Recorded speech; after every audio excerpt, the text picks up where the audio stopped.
안녕하세요. 수학을 가르치는 이성현입니다. 자, 오늘은 이제 올해 2024년 2학년 1학기 수원 중간고사 외대부고 기출분석 잠깐 해보도록 하겠습니다. 자, 본격적인 기출분석에 들어가기 전에 간단하게 제 소개를 드리자면, 자, 요렇게 제 양력 적어뒀고요. 현재는 두각학원과 분당에서 좀 수업을 진행을 하고 있습니다.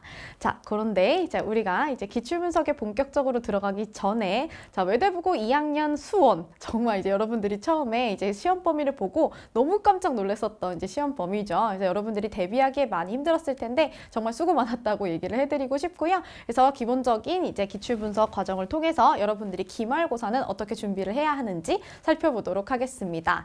자, 일단은 우리 2학년 친구들, 자, 지수 로그 에서 시험 범위가 끊기고 삼각함수 그래프를 넘어가서 우리가 등차 등비 수열까지 시험 범위에 들어갔습니다. 자, 그런데 사실 여러분들이 중간고사를 준비하면서 되게 생소한 시험 범위다 라고 느낀 것도 있었겠지만, 그러면 기말고사는 대체? 약간 이런 느낌의 문제들이 좀 있었을 거예요. 그래서 여러분들이 중간고사를 준비를 하면서 기말고사까지 같이 겁을 먹었던, 저도 같이 겁을 먹었던 그런 시험 범위입니다. 그래서 여러분들이 봤을 때 문제가 객관식 21에 주관식 두 문항으로 해가지고, 주관식도 10점짜리 두 개로 조금 배점이 높아가지고 여러분들이 좀 긴장을 좀 했는데요. 자, 그래도 여러분들이 좀 난이도 자체는 조금 평이하거나 조금 여러분들이 체감 난이도가 좀 높았다, 그냥 그렇게만 좀 생각을 할 수 있을 것 같아요. 그래서 선생님이 이렇게 해서 문제별로 어떻게 단원 구조가 좀 됐는지 좀 분석을 해놨으니까 여러분들이 좀 보시고요.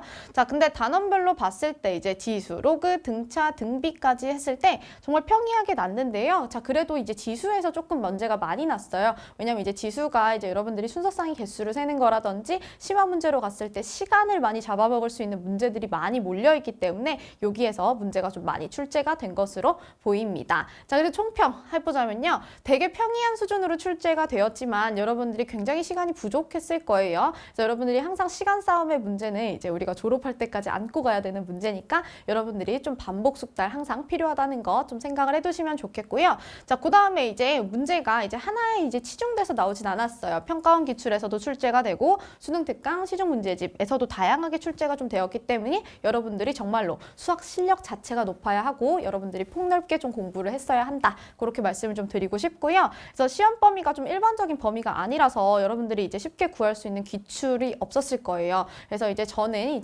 여러분들이 외대부고 친구들만을 위해서 모의고사를 매회 좀 만들어가지고 좀 시험을 볼 수 있도록 그렇게 준비를 좀 해드렸고요. 기말고사도 마찬가지일 겁니다. 그래서 선생님은 항상 외대부고 친구들을 위해서 조금 모의고사는 자체 제작을 해가지고 배부를 하고 있으니까 시험 범위에 맞춰서 시간 배분 연습을 좀 하고 싶다 하시는 분들은 선생님께 오시면 좋을 것 같습니다.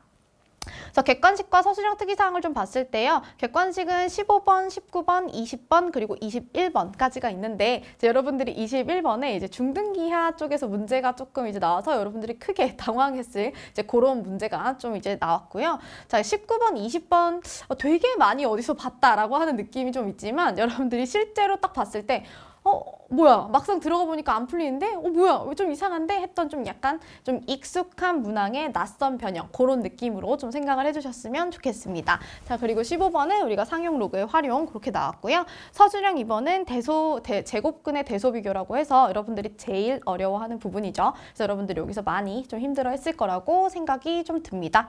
그래서 여러분들이 상용 로그의 활용 같은 문제들은 여러분들이 항상 어려워하고 여러분들이 수능 기출이나 이런 데에서는 자주 나오지 않는 유형이다 보니까 좀 항상 생소하게 좀 느끼는 경우가 좀 있죠. 자, 그리고 19번 같은 경우에는 여러분들이 시험에 많이 나온 익숙한 문항이지만 항상 고백값이 아닌 나눔값을 물어보는 경우는 좀 드물었었기 때문에 여러분들이 좀 힘들다고 생각을 했을 거고요. 20번도 조금 여러분들이 좀 낯설게 좀 문제에서 풀 때 좀 그랬을 거라고 생각이 좀 듭니다. 그래서 21번에 등비 수열 문제라고 되어 있지만 중등기하 같은 이런 탈이 문제라서요. 여러분들이 좀 많이 중간에 당황을 해서 좀 잠깐 건너뛰었다가 다시 돌아왔을 거라고 좀 생각이 듭니다. 그래서 여러분들이 중등기하 같은 경우에 경우에는 진짜 계속 끊임없이 문제를 좀 풀어보셔야 돼요. 왜냐면 이제 기하 파트가 여러분들이 이제 중등 쪽 문제들을 자꾸 잊어먹고 자꾸 대입을 못 해가지고 좀 힘들어하는 경향이 있기 때문에 여러분들이 이번에 이제 시험 대비를 할 때도 기말고사 범위에 삼각함수 활용 들어가 있잖아요. 그럼 또 기하라서 여러분들이 열심히 좀 공부를 해주셔야 될 것 같습니다. 그래서 서술형 2번 같은 경우에는 이제 거듭 제곱근의 대소비교인데 이 부분은 이제 항상 여러분들이 어려워하는 부분이니까 좀 힘들어 했을 거다. 그렇게 좀 말씀을 좀 드리겠습니다. 자, 그래서 이제 그렇다면 중간고사는 이렇게 출제가 됐는데 기말고사는 어떻게 출제가 될까요? 기말고사는 조금 더 난이도가 있을 거라고 좀 생각이 됩니다. 일단은 시험 범위도 많고요. 그리고 시험 범위도 어려워하는 부분들이 다 들어가 있기 때문에 여러분들이 좀 이제 좀 심도 있게 좀 공부를 해주셔야 되고요. 자, 그리고 일단 시험 범위부터 살펴보자면요. 지수로그 함수 들어가죠. 삼각함수 그래프, 삼각함수 활용 들어가죠. 그럼 삼각함수에 이제 기하까지 들어가는 데다가 이제 우리가 수열의 합이랑 수학적 기납것까지 이제 기말고사 범위에 들어가게 되면 사실 기말고사는 이제 수원 전범위가 이제 됩니다. 그래서 여러분들이 수원 전범위로 좀 공부를 해주셔야 되는 게 있어가지고 좀 이제 여러분들이 이제 뭐 벼락치기나 이런 건 통하지 않는다는 거 이제 여러분들도 아시죠? 그래서 일단 시험 끝나자마자 놀 생각부터 하지 마시고 이제 우리 외대부고 친구들이니까 이번 주부터 수학을 좀 열심히 좀 다시 시작을 좀 해주셨으면 좋겠습니다. 자, 그래서 이제는 이제 관리의 여신 이성현입니다. 그래서 자, 우리 여러분들이 이제 선생님과 함께 좀 수학을 좀 공부할 수 있었으면 좋겠습니다. 다시 만난 날을 기다리면서 여기서 마치겠습니다. 지금까지 수학을 가르치는 이성현이었습니다. 감사합니다.